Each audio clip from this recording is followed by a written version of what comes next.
অচল হয়ে পড়েছে ইক্যাব সহ দেশের একাধিক শীর্ষ বাণিজ্য সংগঠন। প্রশাসক মুক্ত সংগঠনের জন্য 12 ফেব্রুয়ারির পরই ভোটের দাবি ব্যবসায়ীদের। গুম খুনের শিকার পরিবারের সদস্যদের সঙ্গে তারেক রহমানের বৈঠক, শুনলেন ভুক্তভোগী পরিবারের সদস্যদের কথা, দিলেন পাশে থাকার অঙ্গীকার। পাশাপাশি কবরে দাফন করা হলো উত্তরায় অগ্নিকাণ্ডে নিহত বাবা ছেলে সহ 3 জনের মরদেহ, এলাকা জুড়ে শোকের ছায়া। সমর্থকদের বিক্ষোভে নামার আহ্বান, উগান্ডায় প্রেসিডেন্ট প্রার্থীকে তুলে নিয়ে গেছে সেনাবাহিনী, রাখা হয়েছে অজ্ঞাত স্থানে। এবং বাংলাদেশের ভিসা পাননি আইসিসির ভারতীয় কর্মকর্তা, বিসিবির সঙ্গে মিটিংয়ে যোগ দেবেন একজন কর্মকর্তা।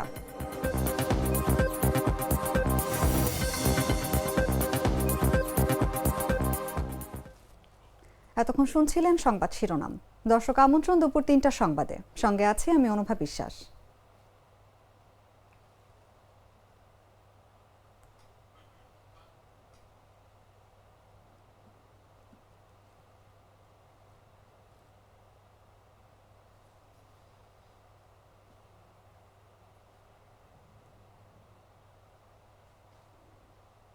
বদলে ফেলেছি, এবার আপনিও বদলে ফেলুন। একবার প্রাণ গুঁড়া মশলা ব্যবহার করেই দেখুন।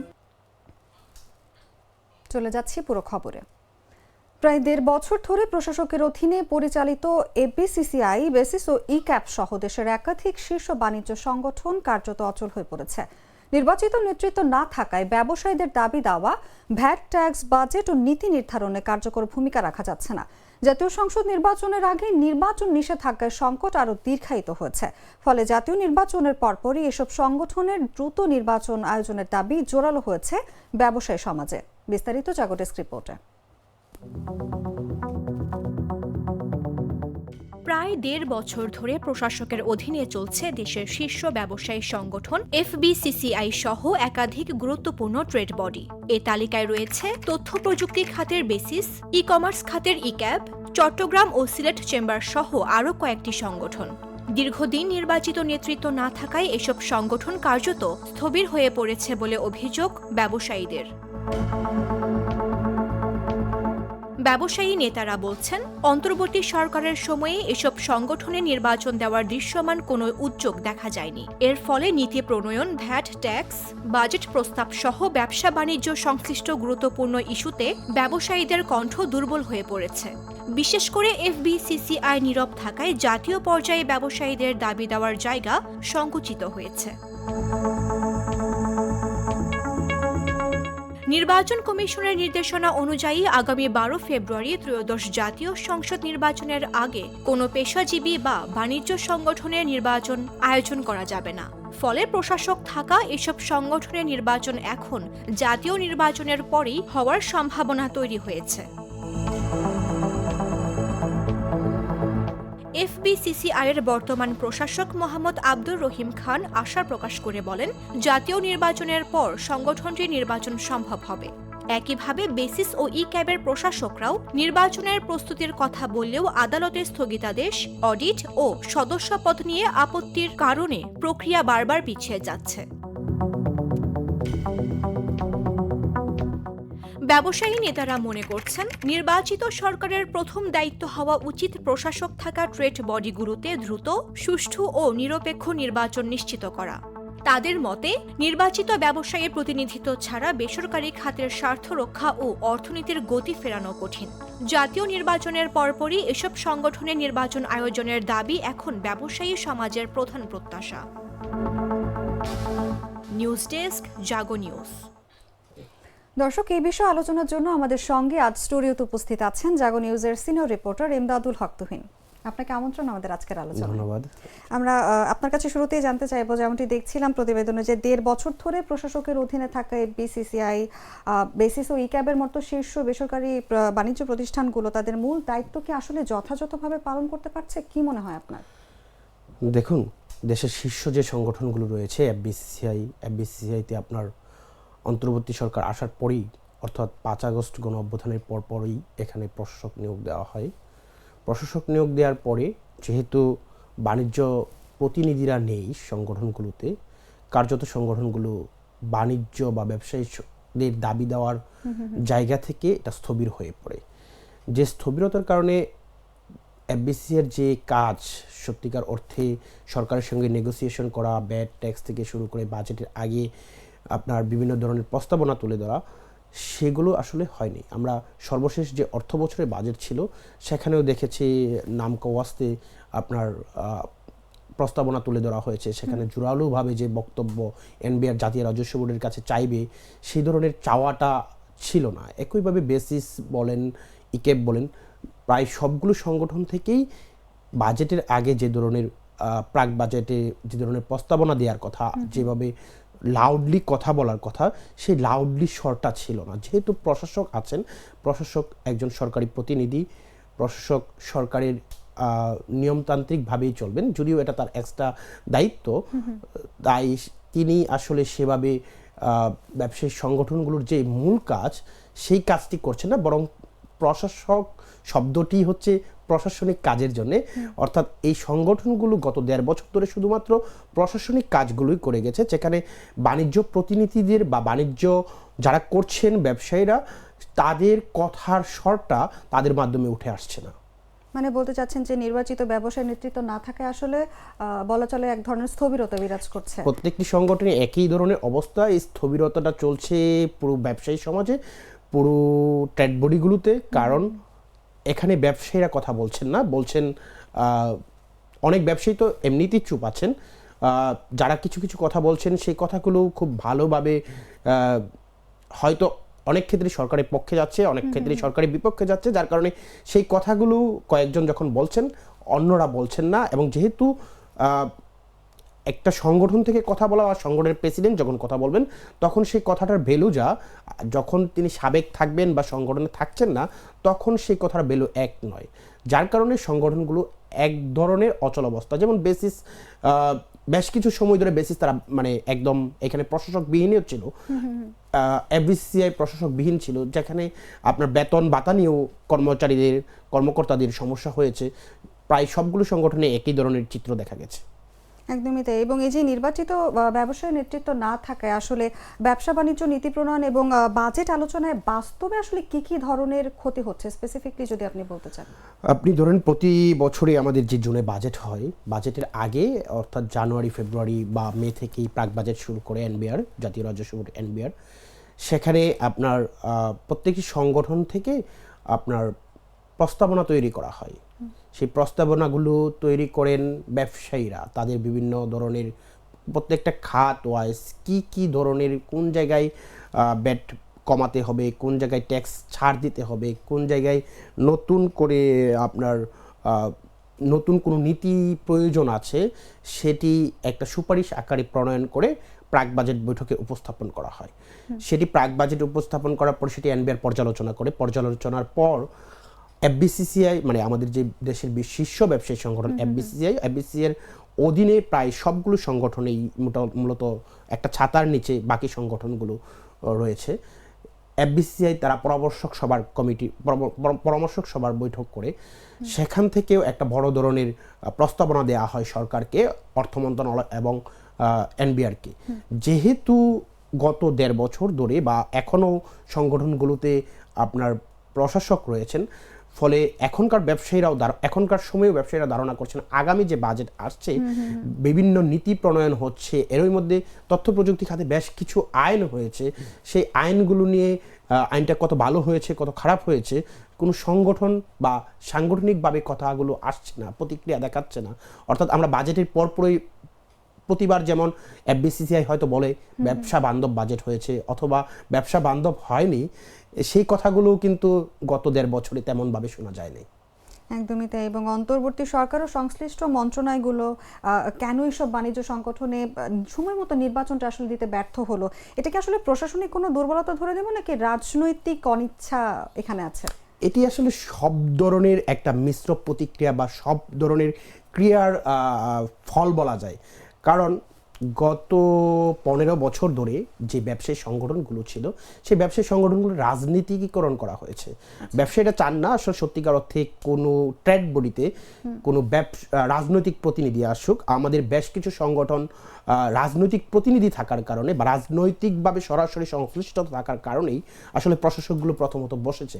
যখন 5 আগস্টের গণ অভ্যুত্থানের পর অন্তর্বর্তী সরকার ক্ষমতায় এলেন, তারপর পরই বিভিন্ন সংগঠনে প্রশাসক নিয়োগের তুরচুর পড়ে যায়। প্রথমত সরকার প্রশাসক নিয়োগ দেয় এফবিসিসিআই, যেখানে এফবিসিসিআইয়ের সাবেক সভাপতি শারীরিক অসুস্থতার কারণ দেখিয়ে পদত্যাগ নিজেই করেন। একইভাবে বাকি সংগঠনগুলোতেও যখন এফবিসিসিআই শীর্ষ সংগঠনটিতে প্রশাসক বসে যায়, তখন বাকি সংগঠনের যে ব্যবসায়িক প্রতিনিধিরা ছিলেন, যারা গত 15 বছর ধরে নির্যাতিত, অবহেলিত, নিপীড়িত ছিলেন বা তারা বিভিন্নভাবে সরকারের সঙ্গে তদবির শুরু করে বিভিন্ন বাণিজ্য মন্ত্রণালয়ে গিয়ে বলতে থাকে যে এই সংগঠনগুলোতেও প্রশাসক বসানো উচিত, এই কমিটিকে বাদ দেওয়া উচিত। যার কারণে সংগঠনগুলোতে একে একে অসংখ্য সংগঠনে আপনার প্রশাসক বসে। এর মধ্যে শুধুমাত্র ব্যতিক্রম দেশের পোশাক খাতের শীর্ষ সংগঠন বিজিএমইতে প্রশাসক বসেছিল। সেই সংগঠনগুলোতে একটি অবাধ, সুষ্ঠু ও নিরপেক্ষ নির্বাচন হয়েছে বলেন সংশ্লিষ্টরা মনে করেন, এবং সেই সংগঠনের সভাপতিও তিনি লাউডলি এখন কথা বলতে পারছেন এবং বিভিন্ন সময়ে বলেছেন যে অন্তর্বর্তী সরকারের প্রধান উপদেষ্টার সঙ্গে একাধিকবার সময় চেয়েও তিনি সাক্ষাৎ করেননি। একইভাবে অন্যরা বলতে চেয়েছেন, কিন্তু যেহেতু প্রতিনিধি নেই, যেহেতু ট্রেড বডিগুলোতে এখন প্রশাসক রয়েছেন, তারা কথা বলতে পারছেন না। এখানে ব্যবসায়ীদের যেমন দায় রয়েছে, পূর্ববর্তী সরকারের যেমন দায় রয়েছে। পূর্ববর্তী সরকার এই সংগঠনগুলোকে রাজনীতিকীকরণ করার কারণে, রাজনৈতিক প্রতিনিধি দেওয়ার কারণে সংগঠনগুলো যেমন অচল অবস্থা তৈরি হয়েছে, সংগঠনগুলোর কাঠামো যেমন ভেঙে গিয়েছিল, যার ফলে গত 1.5 বছর ধরে সংগঠনগুলো অচল হয়ে পড়েছে। এই যে যেমনটা আপনি বলছিলেন যে কাঠামো ভেঙে গিয়েছে, জাতীয় সংসদ নির্বাচনের পর আসলে এইসব সংগঠনের দ্রুত নির্বাচন দেওয়ার পাশাপাশি কাঠামোগত যে সংস্কারের কথাটা আপনি বলছেন, এটা কতটা তাড়াতাড়ি সংস্কার করা প্রয়োজন এবং এই সংস্কারের দায়িত্বে আসলে কারা থাকবে? আচ্ছা, আমি যদি বলি সংগঠনগুলোর কাঠামোগত সংস্কার তো আসলে অনেক দীর্ঘ একটা বিষয়, কিন্তু সংগঠনগুলোর নির্বাচনের প্রধান অন্তরায় ছিল আমাদের যে সংগঠনগুলোতে প্রত্যেকটি সংগঠনের সদস্য পদ দেওয়া হয়। সদস্য পদগুলো কোন প্রক্রিয়ায় দেওয়া হয়েছে, কাকে দেওয়া হয়েছে, তিনি কি সত্যিকার অর্থে ব্যবসায়ী কিনা, সেটি নিয়ে ব্যবসায়ীদের মধ্যেই বিভিন্ন ধরনের দ্বিধা বিভক্তি রয়েছে। তারা কিছু সদস্যকে সত্যিকার অর্থেই শুধুমাত্র রাজনৈতিক উদ্দেশ্যেই সদস্য পদ দেওয়া হয়েছে, যাদের সত্যিকার অর্থে ওইভাবে ওই সংগঠনগুলোর ব্যবসায়িক সদস্য পদ পাওয়ার হয়তো যোগ্যতা নেই। এই বিষয়গুলো নিয়ে সবচেয়ে বড় আপত্তি ছিল, যার কারণে এখনো অনেকগুলো সংগঠনে ব্যবসায়িক সদস্য পদ নিয়ে আপত্তি রয়েছে। যেমন বেসিসের কথা বলা হচ্ছে, প্রশাসক বলেছেন যে এখানে সদস্য পদ নিয়ে আপত্তি আছে, আমরা সদস্য পদটা ঠিক করে আমরা নতুন ভোটার তালিকা প্রণয়ন করে তখন নির্বাচন করব। কিন্তু একইভাবে বিজিএমইর ক্ষেত্রেও সদস্য পদ নিয়ে আপত্তি ছিল। সেখানে বেশ কিছু ভুয়া ভোটার বের হয়, যে ভুয়া ভোটারগুলোকে বাদ দিয়ে প্রশাসক অত্যন্ত সদিচ্ছা নিয়ে নির্বাচন আয়োজন করেন। অন্য সংগঠনগুলোকে করা যেত, এবং ভবিষ্যতে যখন আপনার আগামী জাতীয় সংসদ নির্বাচনের পর যখন নির্বাচনটা শেষ হবে, সবাই চান, ব্যবসায়ীরা চান যাতে দ্রুত যে ভোটার নিয়ে সমস্যা রয়েছে, এই ভোটারের সমস্যাটা কাটিয়ে দ্রুত নির্বাচন দেওয়া উচিত। এবং নির্বাচনের ক্ষেত্রে যে আগামী জাতীয় সংসদে যারা ক্ষমতায় আসবেন, তাদের উচিত হবে দ্রুত সংগঠনগুলোতে নির্বাচন দেওয়া। সেক্ষেত্রে অবশ্যই প্রথমত যদি সংস্কার করতেই হয়, ভোটার তালিকাটা সংস্কার করা যেতে পারে। কাঠামোগত সংস্কার আসলে দীর্ঘমেয়াদী বিষয়। একদমই তাই। এবং আমি যদি বলি যে এই ট্রেড বডিগুলোতে রাজনৈতিক প্রভাব মুক্ত রাখতে আসলে কার্যত কি ধরনের পদক্ষেপ নেওয়া উচিত এবং কি ধরনের নীতিগত এবং প্রশাসনিক বা আইনি পরিবর্তন প্রয়োজন এখানে? আইনি পরিবর্তন বলতে বর্তমান সরকার ট্রেড বডির একটা আইন নিয়ে কাজ করছে, যে আইনটি নিয়েও আসলে নানা ধরনের আপত্তি এর মধ্যে এসেছে। যেমন আন্তর্জাতিক যে সংগঠন, আন্তর্জাতিক বাণিজ্য যারা করেন, অর্থাৎ বহুজাতিক কোম্পানিগুলোর কথা বলছি, ফিকির যে সদস্যগুলো রয়েছে বলছে যে এখানে তাদের মালিক থাকতে হবে। এই মানে আইনি অনেকগুলো জটিলতা রয়ে গেছে। সেই আইনি জটিলতা তো দীর্ঘমেয়াদী, কিন্তু আগামী আপনার নির্বাচনের পর সরকারের উচিত হবে ট্রেড বডিগুলি যাতে কোনোভাবেই রাজনৈতিক প্রতিনিধি, সরাসরি রাজনীতির সাথে সংশ্লিষ্ট তারা যাতে ট্রেড বডিগুলোতে না আসেন। কিন্তু আমরা সেটিরই আশঙ্কা করছি। বাংলাদেশ আসলে রাজনীতির বাইরে বা প্রথাগত রাজনৈতিক দলের বাইরে যাওয়ার সুযোগ খুব কম রয়েছে বলে মনে করা হয়। যে আগামীতে আপনার যখন জাতীয় সংসদ নির্বাচন হবে, জাতীয় সংসদ নির্বাচনের পরপরই আমরা ধারণা করি সরকারের পক্ষ থেকে হয়তো প্রথমে এফবিসিসিআই নির্বাচনে দেওয়ার চেষ্টা করা হতে পারে বলে ধারণা করা যায়। সেক্ষেত্রে আপনার যে অন্যান্য সংগঠনগুলো রয়েছে সেই সংগঠনগুলোর ভোটার তালিকাকেও আপডেট করতে হবে, অন্যান্য সংগঠনগুলোর নির্বাচন হয়ে যেতে হবে, কারণ অন্যান্য সংগঠনের সভাপতি বা সাধারণ সম্পাদকরাও এফবিসিসিআই ভোট দিবেন, যার কারণে এফবিসিসিআই নির্বাচনটি সুষ্ঠুভাবে এবং এখানে রাজনৈতিক প্রতিনিধি আসবেন না বলে আমরা মনে করি। একদমই তাই। আপনাকে অসংখ্য ধন্যবাদ আমাদের সঙ্গে আজ আলোচনায় যুক্ত থাকার জন্য। ধন্যবাদ আপনাকেও আমাকে আমন্ত্রণ জানানোর জন্য। দর্শক, কথা বলছিলাম জাগো নিউজের সিনিয়র রিপোর্টার ইমদাদুল হক তুহিনের সঙ্গে। চলে যাচ্ছি অন্যান্য খবরে।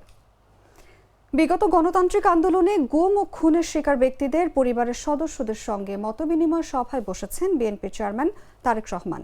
শনিবার বেলা 11:30 থেকে রাজধানীর শেরেবাংলা নগরে বাংলাদেশ চীন মৈত্রী আন্তর্জাতিক সম্মেলন কেন্দ্রে এই সভা শুরু হয়। সভার আয়োজন করে আমরা বিএনপি পরিবার ও মায়ের ডাক। অনুষ্ঠানে বিগত আন্দোলনে গুম ও খুনের শিকার পরিবারের সদস্যদের অভিজ্ঞতা শোনেন তারেক রহমান। এ সময় তাদের পাশে থাকার অঙ্গীকার দেন তিনি। বিগত গণতান্ত্রিক আন্দোলনে আওয়ামী ফ্যাসিবাদ সারা দেশে ফ্যাসিবাদ বিরোধী আন্দোলনের সময় শুধুমাত্র বিএনপিরই 1.5 লক্ষেরও বিএনপির নেতাকর্মীদের বিরুদ্ধে 1.5 লক্ষেরও বেশি মিথ্যে মামলা দায়ের করা হয়েছিল, যার বোঝা প্রায় 60 লক্ষের মতো নেতাকর্মীকে বই বেড়াতে হয়েছে। এর ভেতরে লক্ষ লক্ষ নেতাকর্মী বছরের পর বছর, মাসের পর মাস, সপ্তাহের পর সপ্তাহ, দিনের পর দিন ঘর বাড়ি ছাড়া থাকতে হয়েছে, স্বজন হারা থাকতে হয়েছে। প্রস্তাবিত ঢাকা কেন্দ্রীয় বিশ্ববিদ্যালয়ের অধ্যাদেশ দাবিতে সোমবার রাজধানীর সায়েন্স ল্যাব মোড় অধ্যাদেশ মঞ্চ স্থাপন ও গণজমায়েতের ঘোষণা দিয়েছেন 7 কলেজের শিক্ষার্থীরা। শনিবার 7 কলেজ বিশ্ববিদ্যালয়ে রূপান্তর আন্দোলনের প্রতিনিধি মোহাম্মদ নাঈম হাওলাদারের পাঠানো এক বার্তায় এই তথ্য জানানো হয়েছে। বার্তায় বলা হয়, রাষ্ট্রপতির পক্ষ থেকে চূড়ান্ত অধ্যাদেশ জারির এক দফা দাবিতে আগামী সোমবার অর্থাৎ 19শে জানুয়ারি বেলা 11টায় রাজধানীর সায়েন্স ল্যাব মোড়ে বিশাল গণজমায়েতের আয়োজন করা হবে। পাশাপাশি অধ্যাদেশ মঞ্চ স্থাপন করা হবে। অধ্যাদেশ মঞ্চ থেকেই আন্দোলনের পরবর্তী গতিপথ ঘোষণা করা হবে। কর্মসূচি সফল করার অভিপ্রায়ে সবাইকে ব্যাপক প্রচার প্রচারণা চালানোর অনুরোধ ও ঐক্যবদ্ধ হওয়ার আহ্বান জানানো হয় বার্তায়।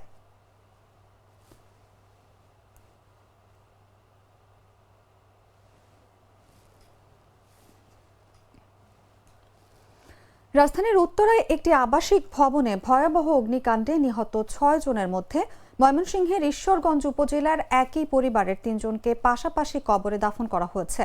শুক্রবার রাত 10টায় উপজেলার সদর ইউনিয়নের দড়ি 85 গ্রামে জানাজা শেষে পারিবারিক কবরস্থানে মরদেহগুলো দাফন করা হয়। জানাজা ও দাফনে অংশ নেন হাজারো মানুষ। এলাকায় নেমে এসেছে গভীর শোক। বিস্তারিত জাগো ডেস্ক রিপোর্টে।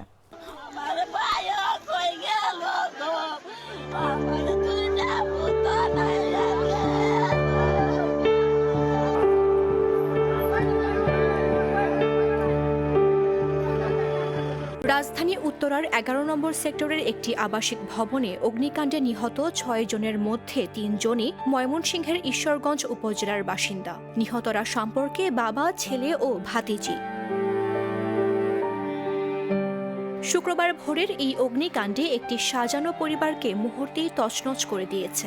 নিহতরা হলেন উপজেলার সদর ইউনিয়নের দড়ি 85 গ্রামের মৃত হাফিজ উদ্দিনের ছেলে মোহাম্মদ হারিস উদ্দিন, তার ছেলে হিসান উদ্দিন রাহাব ও ভাতিজি রোদেলা। রোদেলা হারিস উদ্দিনের ছোট ভাই শহীদুল ইসলামের মেয়ে। হারিস উদ্দিন ভাই আমার আপন চাচাতো ভাই, ওনার ছেলে রাহাব উদ্দিন, উনি আমার বাইস্তা হন। আর আরেকজন বাতিজি হচ্ছে রোদেলায়, ওনারা আজকে আগুনে পড়ে মারা গেছে।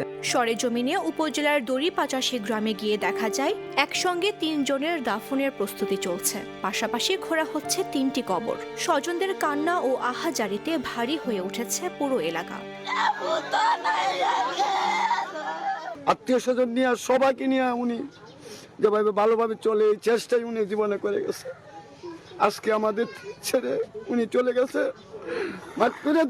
আল্লাহ আমরা উনার কামনা করি, আল্লাহ উনি আমার এই বাগনারে, আমার এই নাতিরারে সর্বোচ্চ মুকাম তুমি আল্লাহ তুমি দান করে দাও।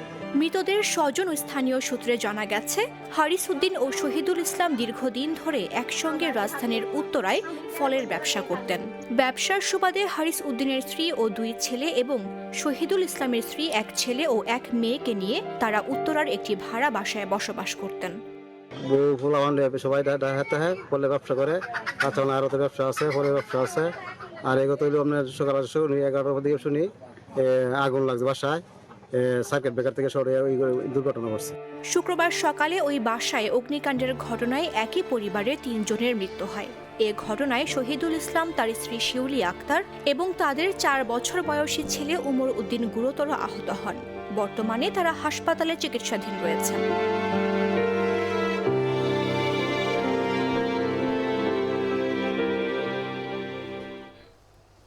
নারায়ণগঞ্জের সোনারগাঁয়ের এশিয়ান হাইওয়ে সড়কের সিংলাবো ব্রিজ এলাকায় ডাকাতির অভিযোগে 7 জনকে আটক করেছে পুলিশ। এ সময় তাদের নিকট হতে দেশীয় অস্ত্র ছোড়া, চাপাতি, লোহার রড ও চাপাতি উদ্ধার করা হয়। এর আগে তাদের গণপিটুনি দেয় স্থানীয়রা। শুক্রবার রাত 8টায় সড়কের পাশে একটি জঙ্গলে অবস্থান করে তারা বিভিন্ন যানবাহনে ডাকাতির প্রস্তুতি নিচ্ছিলেন বলে জানা গেছে। জানা যায়, এশিয়ান হাইওয়ে সড়কের বিভিন্ন স্থানে প্রতিদিন সংঘবদ্ধ ডাকাত দল সন্ধ্যা নামার পর থেকে বিভিন্ন যাত্রীবাহী যানবাহনে যাত্রীদের অস্ত্রের মুখে জিম্মি করে নগদ টাকা, মোবাইল ফোন সহ মূল্যবান জিনিসপত্র লুট করে নিয়ে যান। এছাড়াও নিয়মিত বিদেশ ফেরত যাত্রীদের বহন করা গাড়ি টার্গেট করে ডাকাতরা সর্বস্ব লুট করা হচ্ছে। শুক্রবারও সিংলাবো ব্রিজ এলাকায় সড়কের পাশে একটি জঙ্গলে 10 থেকে 12 জনের একটি সংঘবদ্ধ ডাকাত দল দেশীয় অস্ত্র নিয়ে ডাকাতির প্রস্তুতি নিচ্ছিলেন। এ সময় তালতলা তদন্ত কেন্দ্রের পুলিশ ওই এলাকায় টহল দেওয়ার সময় টর্চ লাইট জঙ্গলের দিকে জ্বালাতে ডাকাতরা দৌড়ে পালানোর চেষ্টা করে। পরবর্তীতে পুলিশ তাদের ধাওয়া দিলে এলাকাবাসী ছুটে এসে ডাকাতদের ধরে গণপিটুনি দেয়। এলাকাবাসীর গণপিটুনির সময় ডাকাতদের পুলিশ গাড়িতে করে নেয়ার পথে বিক্ষুব্ধ জনতা পুলিশের ওপরও ইট পাটকেল নিক্ষেপ করে। এ বিষয়ে সোনারগাঁ থানার ভারপ্রাপ্ত কর্মকর্তা মোহাম্মদ মহিবুল্লাহ বলেন, এশিয়ান হাইওয়ে সড়কে ডাকাতির প্রস্তুতিকালে 7 ডাকাতকে আটক করা হয়েছে। শনিবার তাদের বিরুদ্ধে মামলার পর নারায়ণগঞ্জ আদালতে পাঠানো হবে।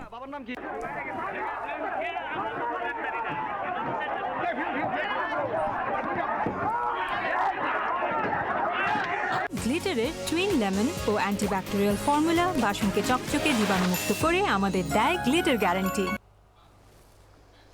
কিশোরগঞ্জের নিকলি উপজেলায় ঘোড়াউত্রা নদীর তীরে জেগে ওঠা প্রায় 150 একর সরকারি খাস জমির চর দখলের অভিযোগ উঠেছে।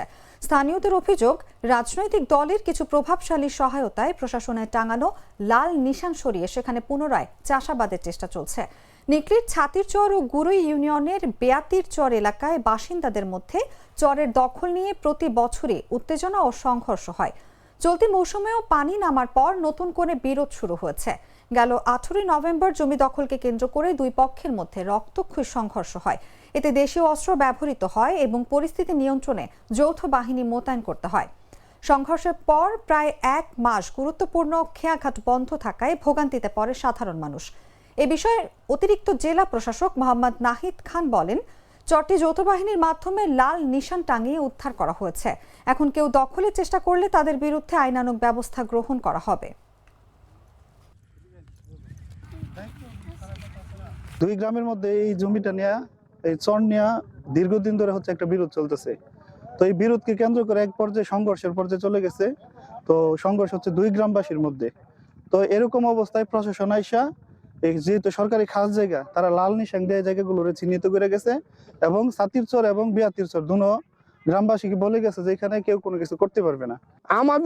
আমাদের এলাকার জমি, আমাদের ইউনিয়নের জমি, আমাদের মুজার জমি, ছাতির চর মুজার জমি, আমরা জমি আমরা হেরাই নিব গা। আর আমরা কি আঙুল খালি থাকবেন নাকি? এই যে পদক্ষেপ হলো যে সরকারের যেটা, ওটা তো নদীর চরের জায়গা, নদীর ফেরির জায়গা, এটা কোনো কিছুই করা যায় না। এটা স্বাভাবিক নিয়মে চর উঠবে, ওঠার পরে আবার যখন বর্ষার সময় আসবে তখন এটা মানে হবে, নদীভুক্ত হয়ে যায়। সেক্ষেত্রে আমরা প্রশাসনের পক্ষ থেকে ওখানে যৌথ বাহিনী, আমাদের পুলিশ সবাই মিলে কিন্তু এটা উদ্ধার করছে। উদ্ধার করার পরে যদি কেউ এখন এটা ব্যত্যয় করার চেষ্টা করে, তার বিরুদ্ধে আইনানুগ ব্যবস্থা গ্রহণ করা হবে। রাজশাহী বিশ্ববিদ্যালয় 2024-25 শিক্ষাবর্ষ স্নাতক প্রথম বর্ষের এই ইউনিটের ভর্তি পরীক্ষা শুরু হয়েছে। এই ইউনিটে ১,৮৯৭টি আসনের বিপরীতে ১,১১,৫১৪টি আবেদন জমা পড়েছে। ফলে প্রতি আসনের বিপরীতে প্রতিদ্বন্দ্বিতা করছেন ৫৯ জন ভর্তিচ্ছু শিক্ষার্থী। শনিবার বেলা ১১টা থেকে দুপুর ১২টা এবং দুপুর ৩টা থেকে বেলা ৪টা পর্যন্ত ২ শিফটে দেশের ৫টি বিভাগীয় শহরের আঞ্চলিক কেন্দ্রে পরীক্ষা অনুষ্ঠিত হচ্ছে। এই ইউনিটের ভর্তি পরীক্ষায় ভর্তিচ্ছু শিক্ষার্থী ও অভিভাবকরা সকাল 10টার দিকে নির্ধারিত কেন্দ্রের সামনে আসতে শুরু করেন। পরে সকাল 10:30টার দিকে পরীক্ষার্থীরা সারিবদ্ধ হয়ে পরীক্ষা কেন্দ্রে প্রবেশ করেন। পরীক্ষার হলে কোনো ধরনের ক্যালকুলেটর, মোবাইল ফোন, ব্লুটুথ ও মেমোরিযুক্ত অন্য কোনো ধরনের ইলেকট্রনিক ডিভাইস সঙ্গে নিতে দেওয়া হয়নি।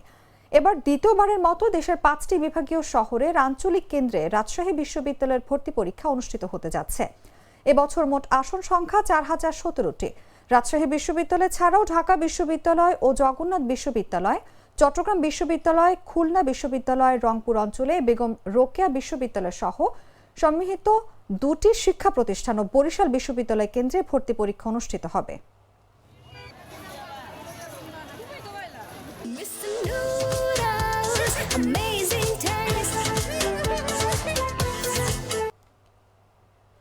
জানাবো আন্তর্জাতিক সংবাদ।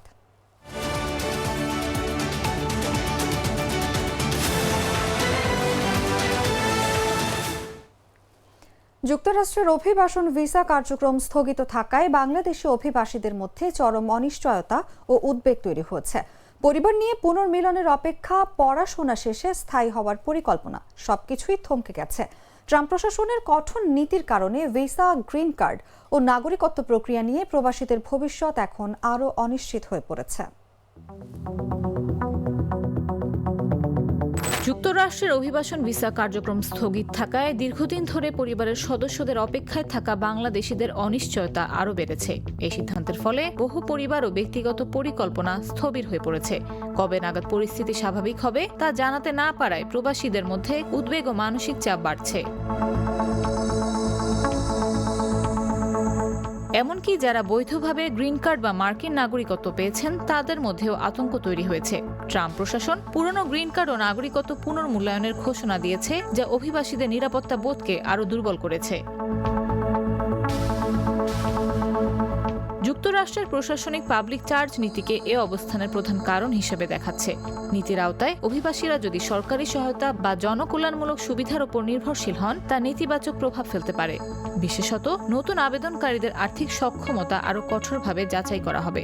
পূর্বে যারা আত্মীয় স্বজনকে স্পন্সর করেছেন এবং সরকারি সুবিধা ব্যবহার করেছেন, তারা দায়িত্বের ঝুঁকিতে পড়তে পারেন।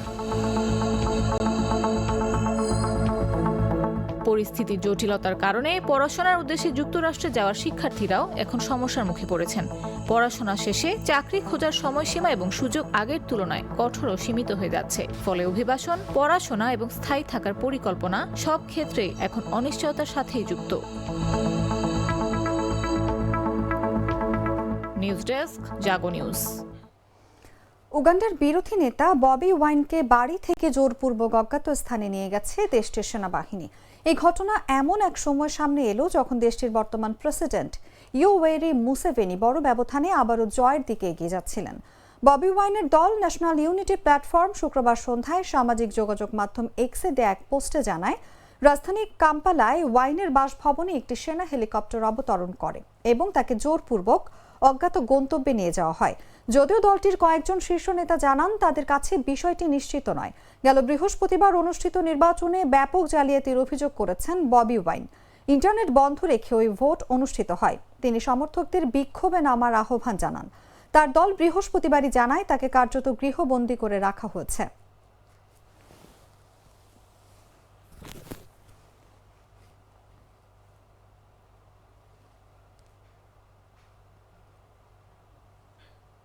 সংবাদ শেষ করব খেলার খবর জানিয়ে।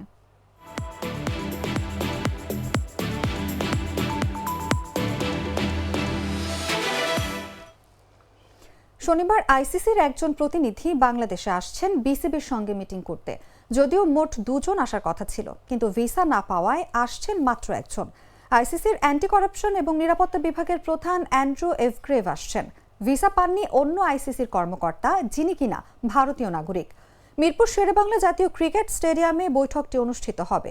তবে আইসিসির প্রতিনিধি 2 জন থাকার কথা থাকলেও ভিসা না পাওয়ায় কেবল একজনই আসছেন বৈঠকে যোগ দিতে। বৈঠকে বিসিবির কর্মকর্তা, সহ সভাপতি, ক্রিকেট অপারেশনস কমিটির চেয়ারম্যান ও প্রধান নির্বাহী উপস্থিত থাকবেন।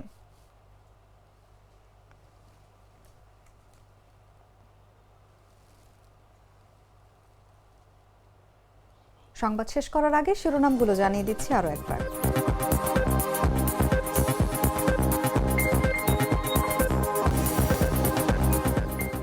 অচল হয়ে পড়েছে ইক্যাপ সহ দেশের একাধিক শীর্ষ বাণিজ্য সংগঠন। প্রশাসক মুক্ত সংগঠনের জন্য 12 ফেব্রুয়ারির পরই ভোটের দাবি ব্যবসায়ীদের।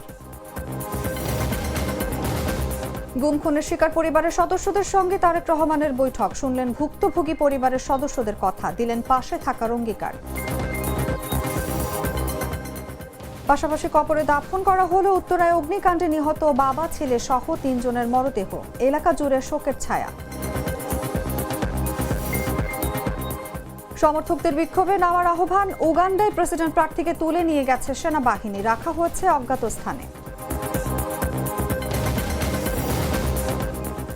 এবং বাংলাদেশের ভিসা পাননি আইসিসির ভারতীয় কর্মকর্তা, বিসিবির সঙ্গে মিটিংয়ে যোগ দেবেন একজন কর্মকর্তা।